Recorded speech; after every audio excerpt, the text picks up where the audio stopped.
Well, we have breaking news tonight. NBC News has confirmed that Special Prosecutor Robert Mueller, in consultation with the House Oversight Committee Chairman Elijah Cummings, will likely restrict some of Michael Cohen's testimony to that committee when Michael Cohen appears in a hearing on February 7th.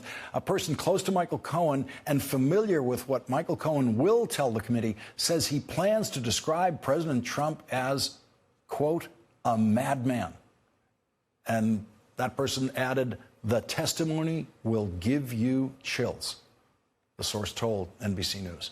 Also tonight, the New York Times is reporting that Donald Trump is on the brink of announcing the withdrawal of the United States from NATO, and he has been on that brink of doing exactly that for a year that has been apparently terrifying for senior Trump administration officials who have been working hard to prevent Donald Trump from giving Vladimir Putin what one source calls the gift of the century.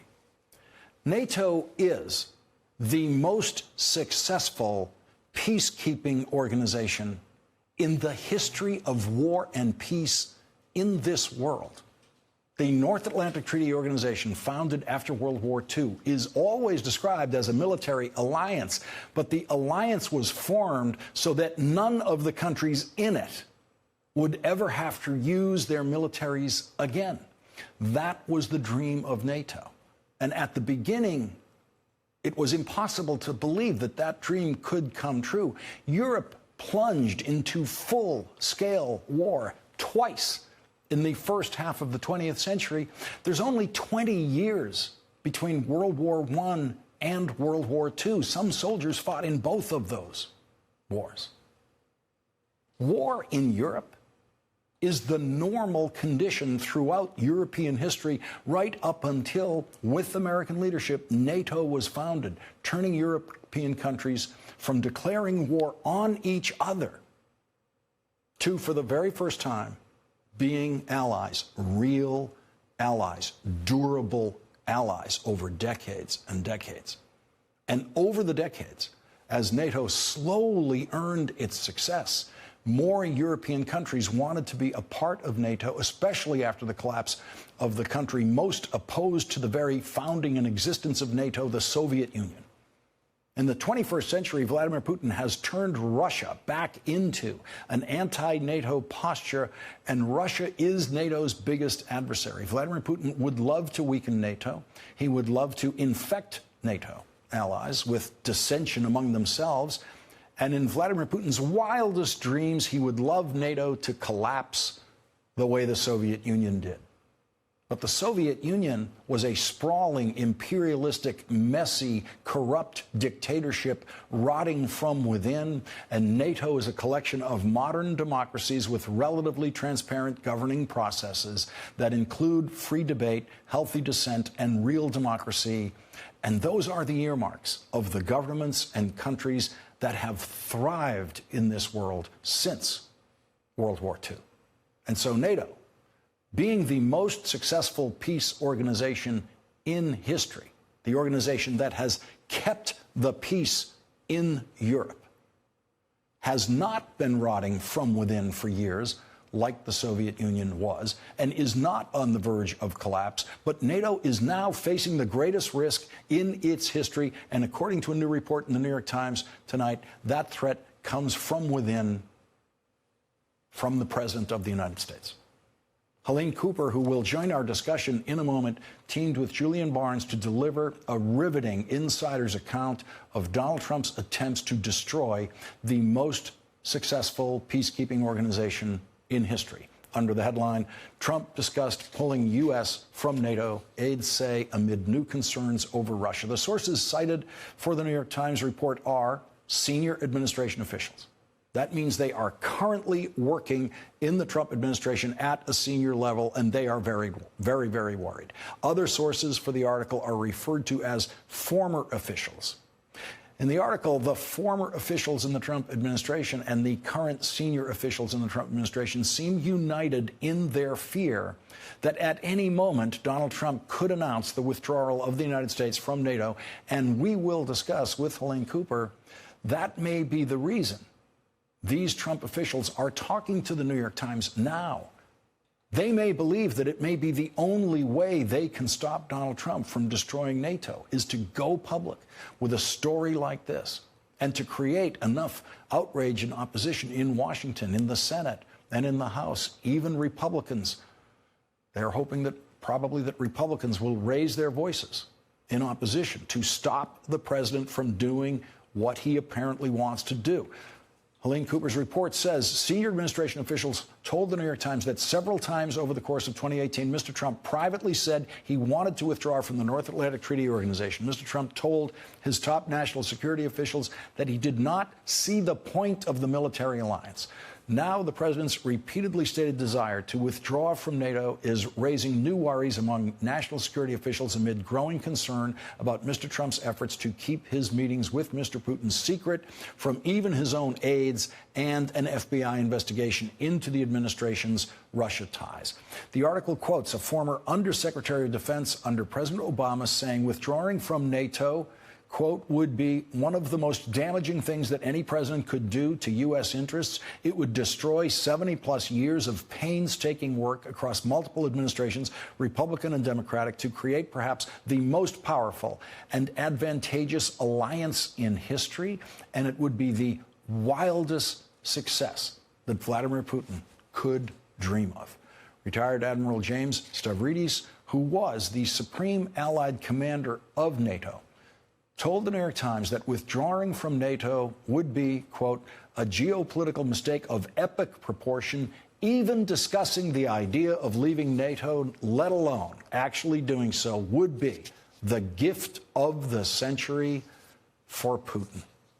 The Trump administration officials' account, as reported in the Times, depicts a president of the United States who cannot comprehend why NATO is important and how other countries set their spending levels for defense. Quote, he appeared not to grasp the details when several tried to explain to him that spending levels were set by parliaments in individual countries.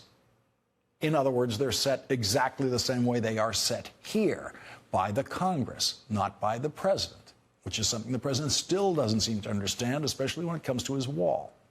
The Trump officials told the Times that the president's inability to understand the importance of NATO is like his inability to understand why the United States does not simply seize Iraq's oil. The Times says, while officials have explained multiple times why the United States cannot take Iraq's oil, Mr. Trump returns to the issue every few months. On December 20th, when Defense Secretary James Mattis shocked Washington with his publicly released resignation letter to the president, Mattis put in writing his disagreements with the president, emphasizing their disagreement about NATO and respect for allies. James Mattis wrote, while the U.S. remains the indispensable nation in the free world, we cannot protect our interests or serve that role effectively without maintaining strong alliances and showing respect to those allies. We must use all tools of American power to provide for the common defense, including providing effective leadership to our alliances. NATO's 29 democracies demonstrated that strength in their commitment to fighting alongside us following the 9/11 attack on America. In his resignation letter, James Mattis said that in order to provide a full transition to a new confirmed Secretary of Defense, he would stay on the job through February so that he could attend NATO's meeting of defense ministers at the end of February. President Trump then took the position of, in effect, you're not resigning because I'm firing you, and he pushed James Mattis out of the Defense Department on January 1st. At that NATO defense ministers meeting in February, for the first time in history, NATO defense ministers will not be joined by an American Secretary of Defense who they can trust. Joining our discussion now, Helene Cooper, Pulitzer Prize-winning Pentagon correspondent for the New York Times and one of the reporters who wrote today's piece on NATO. Also joining us is Evelyn Farkas, a senior fellow at the German Marshall Fund, a former Deputy Assistant Secretary of Defense and an MSNBC national security analyst, and David Frum is a senior editor at The Atlantic. And Helene Cooper, I want to start with you. And what I felt I was reading in your article is fear. Every source from within the administration, current senior officials and former officials sound afraid of what the president might do in terms of simply trying to remove the United States from NATO? Hi. Well, I think there's certainly a lot of concern in the national security, among President Trump's national security advisors. When he first raised this, and each time that he's raised this, they've sort of brushed it aside and just moved on, not sure whether he was serious or not, but he's returned to it again and again. I think, though, that you would see both in Congress, in the Senate, in the House, and you'd see a pretty widespread move to push back against this if President Trump actually did propose this. And let's be clear that he's discussed this, he's brought it up again and again with his national security advisors, but he has not made an actual move to do so yet. So there's a lot of hope that by surfacing some of this, that national security aides are hoping that they'll be able to cut it off at the pass. Helene, did you get the feeling that some of these sources were talking to you because the same kinds of things that they've said to the president simply have not gotten through to him for over a year now, and they're hoping that that magic of it being on the front page of the New York Times breaks through to the president? I'm not sure I'm ready to prescribe motive yet as to why they talk to us. This is something that Julian and I have been working on for quite some time. You'll recall that NATO summit meeting last summer was a huge deal. I mean, it was in many ways a disaster. President Trump berated all of these European leaders in the middle of the meeting. He was very angry at them about not meeting specific defense spending targets, and ever since that meeting, things have been dribbling out. For instance, John Bolton, who had just taken over as the national security advisor, Jim Mattis, the defense secretary, had done a lot at the meeting to sort of shield the NATO from what many people viewed as the president's one word that one aide used was a tantrum. But since then, President Trump has, according to these aides, returned to the idea of withdrawing from NATO. So this is one of those things that nobody is quite sure how serious he is. And one administration official I spoke with said specifically, whenever he brings this up, we sort of move on to something else, and we sort of act as if this isn't really happening, and move on, and then there are other crises to deal with. The problem now, though, is that you have Jim Mattis now gone. You have one of the biggest defenders of NATO leaving the administration. You have this meeting that you just mentioned coming up, and there's fear that President Trump may return to this idea, and then the question becomes who within the administration will stand up to him. David Frum, your reaction to Helene Cooper's reporting in the Times tonight? Well, Helene, congratulations on that story that you co-authored, and it surfaces something that a lot of people have been worrying about for a long time. You can see, not just inside the White House, but in the conservative world, the mind being prepared to jettison NATO and to accept a Russian view of the world. On other networks, you hear on issues from Belarus and Montenegro and Ukraine, a repetition of this Russian talking point, which is if anybody checks anything that Vladimir Putin wants to do, they're voting for war. That your alternatives are give Putin what he wants or else you're for war. That was a big theme in the 2016 election, where a vote for Hillary Clinton was the Russian propaganda, and other sources said was a vote for war because she would sometimes disagree with Vladimir Putin. It's also important to understand, especially for peace-minded people, that there's a bad habit of describing this discussion as one of being tough on Russia or soft on Russia. The goal here is not to be tough on Russia. The people who are being tough on Russia are the people who are pillaging that country to the point where 60% of urban Russians lack the basic amenities of modern life: indoor plumbing, hot water, heating. That it is America that is trying to be soft on Russia by helping Russia to become a modern country. It's a poor place. That is diverting a lot of its resources into corruption and confrontation.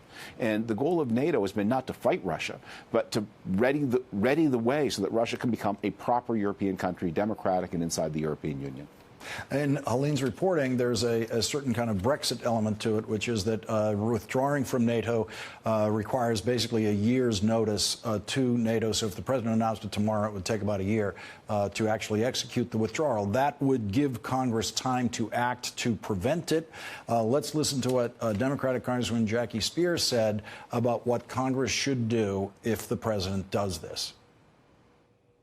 I think that act would be so destructive to our country and to our ability to protect the national security of every American that it would be a ground for some profound effort by our part, whether it's impeachment or the 25th Amendment. He can't do that to this country. Evelyn, Farkas, so the resistance to this in Congress goes beyond the concept of just passing legislation that would tie the president's hands and prevent him from doing it. It is seen as so grave and so grave a disservice that it, again, raises the issue of possible impeachment. Yeah, I mean, Lawrence, first of all, I think it's really important to note that there are a lot of people in this town who know what's been going on behind the scenes, and they're not talking. Some of them were talking right in the aftermath of the summit last summer, and some of them were talking to people like me. And those people were senior administration officials, some of whom have since moved on. When Secretary Mattis resigned, in light of what I'd heard, I also started talking a little bit to reporters because, frankly speaking, when you look at Secretary Mattis's letter, he puts in there, I'm resigning, as you pointed out, after February 28th, the date of the summit, because at that summit, I want to be able to be there to articulate and protect Department of Defense interests. Department of Defense interest, which really means American national security interests. So Secretary Mattis is signaling there that he's afraid if he's not there at the next summit, something bad might happen. The department's interests might not be represented fully. And the reason for that is because President Trump got awfully close at that last summit meeting to withdrawing, and it required the intervention of cabinet-level officials, and it sounds like also some foreign officials to keep him from doing so. And in fact, it was so bad that when he went to give his press conference, not everybody knew well, most people didn't know, except for Donald Trump, what he was going to say. So the Senate actually got word of this, and if you recall, in the last Senate and the last House, they passed legislation tying the president's hands. So the Graham-Menendez bill from the last Senate, it would have to be passed again, but it contains a provision that says that the president cannot withdraw the United States from NATO without the approval and the consent of the Senate. And Helene Cooper, you also spoke to Europeans and European sources in this article. What do you expect their feeling to be at that next defense ministers meeting without James Mattis there? There's a lot of worry among the Europeans. I remember I was with Mattis, with Defense Secretary Mattis, right after the inauguration, when he took his first foreign trip, and we went to Munich to the security conference, and we also went to Brussels to NATO. And there was so much reassuring that Jim Mattis was doing with the Europeans. There was a lot of "don't worry," we still have these institutions. America is America, and so there was a lot of that. Most of the European diplomats I talked to love Jim Mattis, and they were pretty aghast at this whole idea of Mattis as the last man standing, sort of almost the last adult in the room, sort of originated in Europe. So I think there's going to be a lot of concern. We don't know yet how acting Defense Secretary Patrick Shanahan feel. I mean, he does support. We believe he does support NATO, but we're not. Nobody is sure yet just how strong he is going to be on defending the alliance to President Trump. He has made a point of saying that he doesn't feel that the Pentagon should be the Department of No to President Trump, which is how the White House, after a while, started to view the Pentagon under Jim Mattis. Helene Cooper, thank you very much for joining us tonight with your important reporting. Really appreciate it. And Evelyn, Farkas, David Frum, thank you for joining the discussion.